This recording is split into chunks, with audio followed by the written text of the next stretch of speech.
Good morning, dear students. Welcome to today's GST class. Hope you all had a nice time with all festival done. And again, we are back to regular classes. And in today's class, we will be discussing with calculation of GST payable for goods, which we already started in the previous class. The same similar type of problem I'll be discussing. So again, each and every transaction I'll go for discussing. I want you all to be very clear which transaction is exempted from the payment of GST and whether it is at nil rate, whether it has been supplied to cess, if it is cess, whether it is taxable or not, all those things we will be discussing. And at the same time, like in the previous problem how we did, in the same way I want you all to write the explanation for which transaction it is not considered.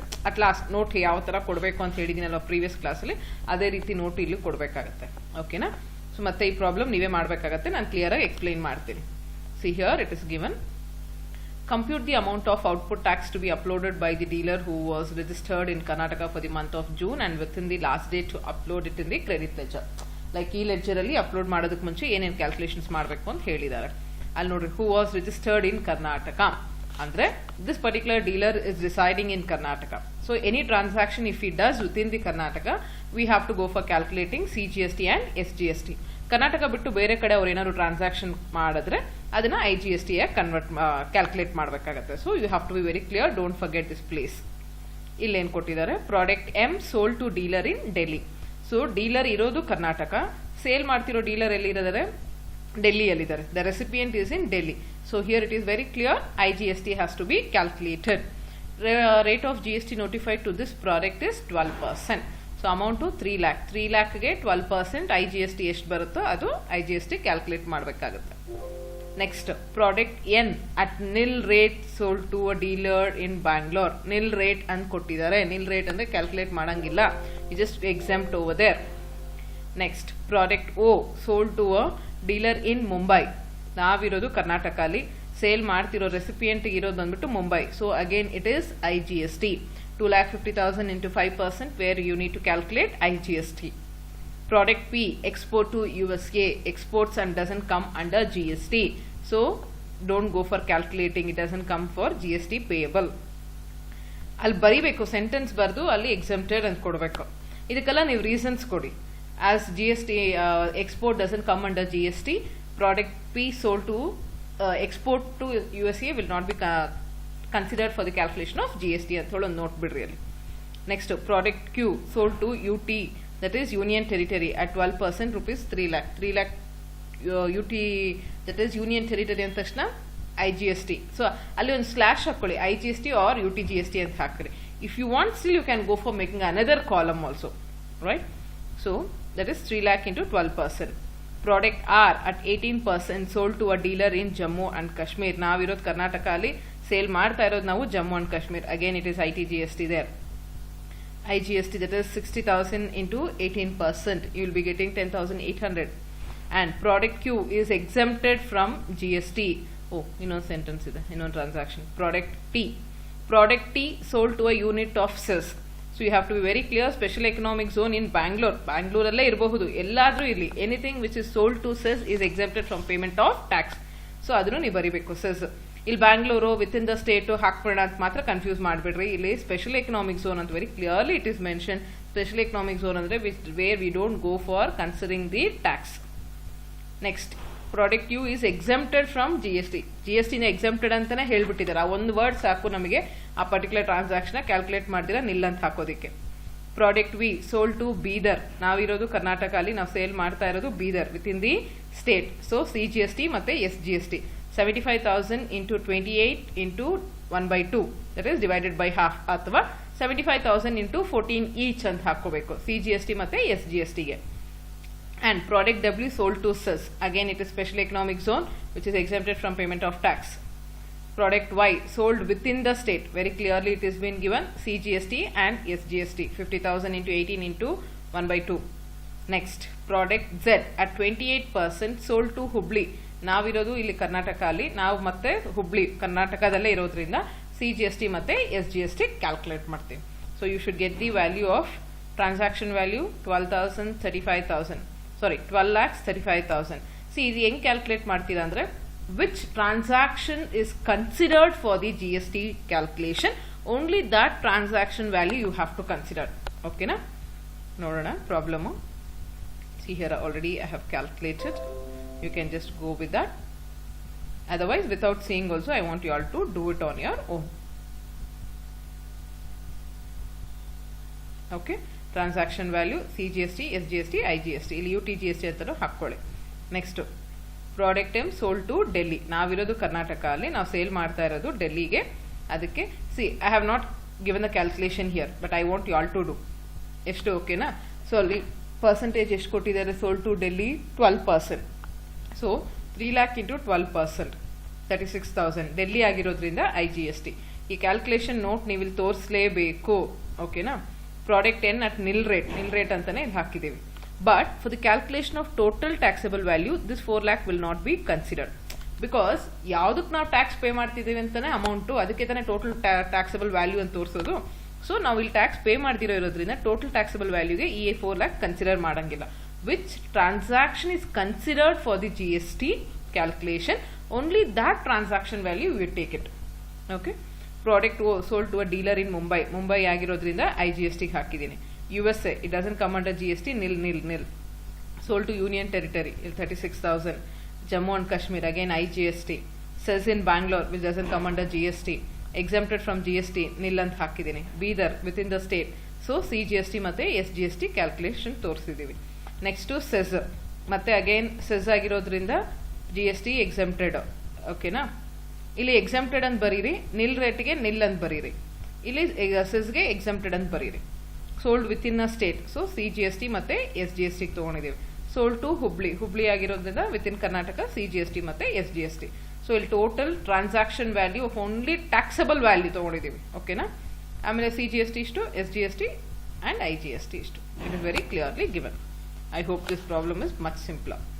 ನಾವ್ in next concept we will be discussing regarding problems on CGST, SGST and IGST of services.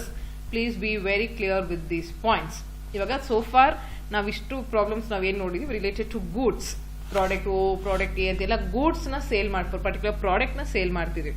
But when it comes to the services, I think everyone you people are aware. Services ಅಂದ್ರೆ it can be a hotel, anything for that service sector, even education, anything for that service sector, it is taxable. But when it comes with education, you have to be very clear what type of education training it is being given. We will be discussing. See, when it comes with these services, nodi, which services is exempted from payment of tax? ನಾನು ಅಲ್ಲೇನು ಹೇಳಿದೆ previous ಅಲ್ಲಿ exports ಮತ್ತೆ ನಿಲ್ rate ಎಲ್ಲ ಬರಲ್ಲ ಅಂತ. ಅದೇ ರೀತಿ ಸರ್ವಿಸಸ್ ಅಲ್ಲಿ ಕೆಲವು ಸರ್ವಿಸಸ್ಗೆ ಎಕ್ಸೆಂಪ್ಟೆಡ್ ಫ್ರಮ್ GST ಅಥವಾ ಟ್ಯಾಕ್ಸ್, ಬಟ್ ಕೆಲವು ಮಾತ್ರನೇ ಅದು ಯಾವ್ಯಾವುದಕ್ಕೆ ಅಂತ ನೀವು ನೋಡ್ಕೋಬೇಕು. Services exempted from tax. The following services are exempted from tax, but there will be some terms and conditions, so you have to be very clear. Okay na? See, general agriculture anta exempted antivi, but yav type henge agricultural products exempt agutte anta nim previous classes alli helide. Anything agriculture, farming and all, still it is in land, ಭೂಮಿಯಲ್ಲಿ ಅಥವಾ ನಮ್ಮ land ಅಲ್ಲಿ ಇರೋವರೆಗೂ ಅದು exempt ಆಗಿರುತ್ತೆ. ಆ land ಇಂದ ಬಿಟ್ಟು ಹೊರಗಡೆ ಹೋಗಿ ಏನಾದ್ರೂ ಒಂದು ಪ್ರೋಸೆಸ್ ಅಲ್ಲಿ ಇನ್ವಾಲ್ವ್ ಆಯ್ತು ಅಂದ್ರೆ then it is taxable. So you have to be very clear ಎಲ್ಲಿ ಟ್ಯಾಕ್ಸಬಲ್ ಬರುತ್ತೆ. ಆ ಸೆಂಟೆನ್ಸ್ ಪೂರ್ತಿ ಓದಿ ಅರ್ಥ ಮಾಡಿಕೊಂಡು ನೀವು ಅನಲೈಸ್ ಮಾಡಬೇಕು whether it is taxable or not ಅಂತ ಹೇಳಿ. ಅದೇ ರೀತಿ services also, right? See just I told you education ಅಂತ ಹೇಳಿದ ತಕ್ಷಣ, see generally when I am servicing my when I am rendering my service to the students, when I am training my students, it is not taxable. Giving education, training them, conducting a workshop, fellowship, seminars, all this will be exempted from payment of tax. But if you are doing all these things on private, for your own, on your own, then that is taxable. Getting my point? See, tuitions antivi, own tuitions if it is, yes, it is taxable. ನಿಮಗೆ tuitions ಇಂದ ಬರ್ತಿರೋಂಥ income ಏನಾದರೂ ಇದ್ರೆ ಅದು taxable ಆಗುತ್ತೆ. Income from tuitions ಅಂತ ನೀವು ತೋರಿಸಿದ್ರೆ it is taxable. But if you are getting some income by giving a training, ಯಾರೋ ನಿಮ್ಗೆ ಏನೋ ಪೇಮೆಂಟ್ ಮಾಡಿರ್ತಾರೆ, ಏನೋ ಫ್ರೀಯಾಗಿ ಒಂದು ಕನ್ಸಿಡರೇಷನ್ಸ್ ಕೊಟ್ಟಿರ್ತಾರೆ, you are giving a training, all those things are exempted from tax. But if it is something private on your own for your generation of income, then it is private tuitions ತಗೊಂಡ್ರೆ it is taxable in nature. ಅದೇ ರೀತಿ ನೋಡೋಣ ಯಾವ್ಯಾವುದು ಅಂತ. Services exempted from tax, adrally these point, but there will be some terms and conditions. Let us see. Services provided to or by government or local authority. Anything which is ನಾವು ಗವರ್ಮೆಂಟ್ಗೆ service render ಮಾಡೋದಾಗ್ಲಿ, ನಮಗೆ government render ಮಾಡೋದಾಗ್ಲಿ, it will be exempted. ಅದು ಯಾವ type of services ಅಂತ ನೋಡ್ತಾ ಹೋಗ್ತೀವಿ. But excludes the following ಏನೇನು ಅಂದರೆ postal service, aircraft, that is airlines, railways, vessels. When it comes with the vessels, it is nothing but the waterways. Okay na? Now waterways andre it can be by your ship or cargo ನಾವು ಏನು transport ಮಾಡ್ತೀವಿ, those things comes under this. Okay, so dock ಅಂತ ಒಂದು words ಬರುತ್ತೆ, vessel ಅಂತ ಬರುತ್ತೆ, ship ಅಂತ ಬರುತ್ತೆ. ಜನರಲ್ ಆಗಿ vessel ಅನ್ನೋ ವರ್ಡ್ ಯೂಸ್ ಮಾಡ್ತಾರೆ. That means you have to remember it is waterways. ಅಥವಾ ಡಾಕ್ ಅಂತ ಬರುತ್ತೆ. The front portion of the couple or the ship we call it as dock.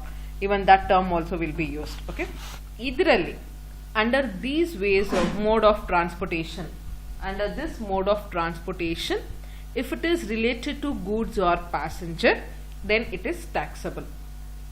Getting my point? If you are transporting some goods through railways, it is taxable. But something government ಅವರು ನಮ್ಗೆ ಏನಾದ್ರು service ಕೊಡ್ತಾ ಇದ್ದಾರೆ ಅಂತ ಹೇಳಿದ್ರೆ that is not taxable. But for goods and passenger it is taxable. Okay, so for transport, see, but excludes the following: post, aircraft, rail, vessels. All these modes of for transportation of goods and passenger, it is taxable. ನೀವು flight ticket book ಮಾಡ್ತೀರಾ, it is again transportation of passengers, again it is taxable. ನೀವು cargo ಕಳಿಸ್ತೀರಾ, it is taxable, right? That. And services rendered to or by, see, any services which is related to RBI, if RBI is giving some training programs or RBI is giving some services, and United Nations and any specified recognized international organization or foreign diplomatic mission antivi, trust antivi, if these bodies are giving you some services, those are exempted from tax. So nimgal terms hige barutte: rendered by RBI, rendered by United Nations, rendered by UNO, United Nation Organization, athwa international organization, foreign mission anta terms bandre, those things are exempted there. And services related to agriculture, cultivation of plants, cattle rearing, these are exempted from tax. And ide helodu, see, these are generally exempted from tax. But ಈ cattle rearing ಅಂತೀವಿ, ಕುರಿ ಮೇಸೋದು, ಮೇಕೆ, ಹಾಸು ಅಂತೆಲ್ಲ, ಇದ್ರಲ್ಲಿ ಏನಾದರೂ if you are exporting the meat, it is taxable. ಅಥವಾ ಫರ್ ಏನಿದೆ ಅದನ್ನ ಏನಾದ್ರು ಎಕ್ಸ್ಪೋರ್ಟ್ ಮಾಡ್ತಿದ್ರೆ ಇಟ್ ಇಸ್ ಟ್ಯಾಕ್ಸಬಲ್. ಆ process if it is involve, it is taxable. Getting my point? Okay, then except horse rearing. See, horse rearing ಮಾತ್ರ ಯಾಕೆ ಅಂದರೆ, see, many industrialist they have this horse cattle rearing, that is they have the horse rearing because ಅವರು ಹಸು ಹಾರ್ಸ್ನ ಅವ್ರ ಫಾರ್ಮಲ್ಲಿ ಸಾಕೊಂಡಿರ್ತಾರೆ, ಅದಕ್ಕಂತಾನೆ ಏನಕ್ಕೆ ಅಂದರೆ ರೇಸಿಗೆ ಬಿಡೋದಕ್ಕೆ. when they go for giving the race, they collect the tickets and it is being considered as the business. So horse rearing is not exempted from tax. Horse rearing always it is considered as the business purpose. ತುಂಬಾ industrialist ಏನ್ ಮಾಡ್ತಾರೆ ಅಂದ್ರೆ, they have the horse rearing only for the sake of race. So in race they are getting a very good income. That is, they are doing that because of the business mind, because of intention of the business. So that is not exempted from tax. But other things are exempted from tax.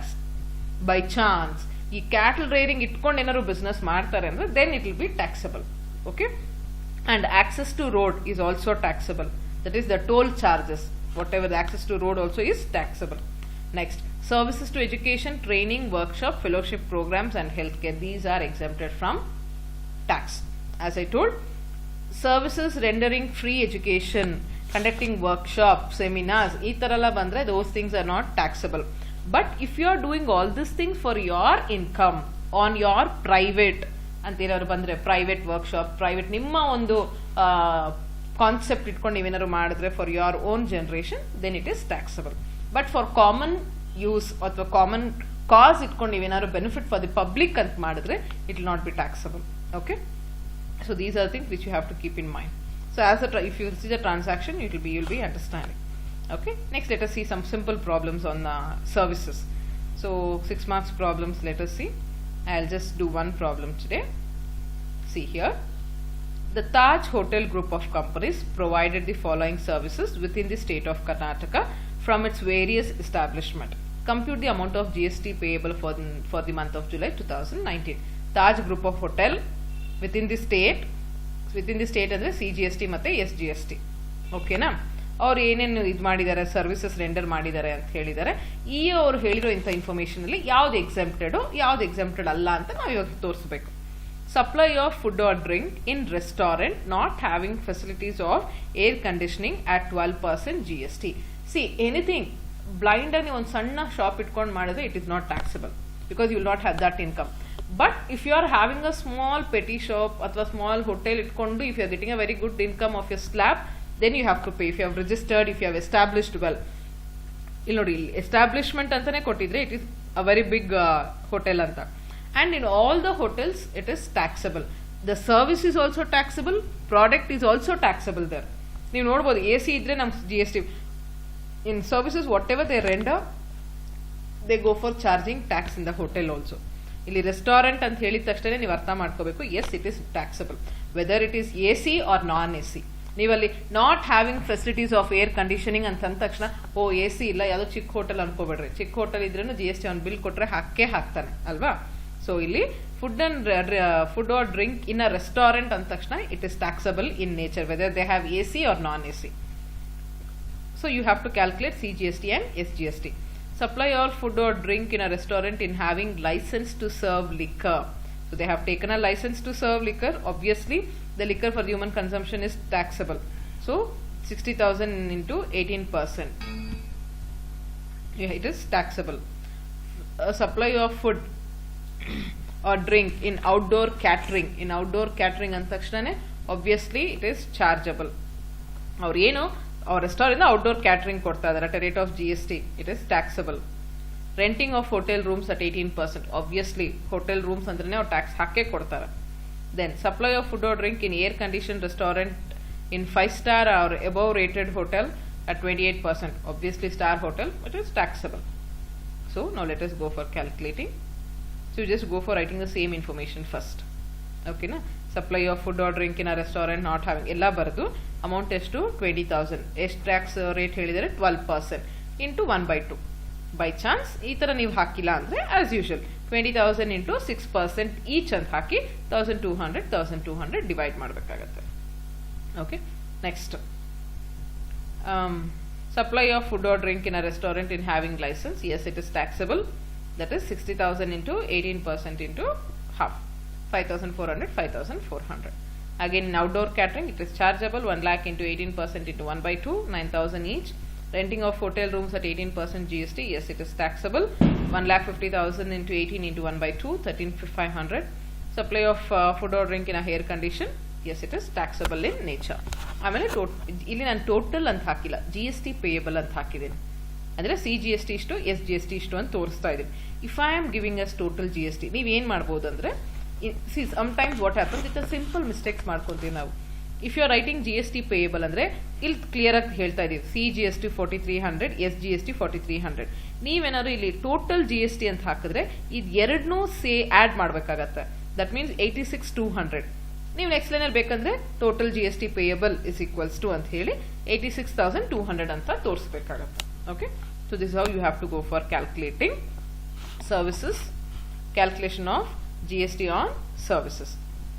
Clear? I hope people are clear with today's concept. This is a simple problem. In 14 marks, then you will be getting here in the same way, you will be getting in a different way, whether transportation of services or the goods with the agricultural products or airways. Adala next problems will be looking out. So this type of problems you will be getting for 6 marks as well as 14 marks. So 6 marks the transaction will be less. For 14 marks more than 10 transactions they go for giving it out. ಅಷ್ಟೇ difference. ಓಕೆನಾ? Transactions number of transactions ಮೇಲೆನೆ ಅವ್ರು marks ಕೊಡ್ತಾರೆ. 6 marks ಇಲ್ಲಿ 6 ಮಾರ್ಕ್ಸ್ಗೆ ಈ 5 ಟ್ರಾನ್ಸಾಕ್ಷನ್ಗೆ 5 marks, GST ಪೇಯಬಲ್ಗೆ 1 mark. So 6 marks. This how it will be given. Same problem ಏನಾದರೂ ನಿಮಗೆ 14 ಮಾರ್ಕ್ಸ್ಗೆ ಅಂದರೆ 12 ಟ್ರಾನ್ಸಾಕ್ಷನ್ಸ್ ಕೊಡ್ತಾರೆ, 2 ಮಾರ್ಕ್ಸ್ ಬಂದ್ಬಿಟ್ಟು GST ಪೇಯಬಲ್ಗೆ ಇಡ್ತಾರೆ. Get my point? So this how it will be given. I hope you have understood today's class. Okay, thank you, have a nice day.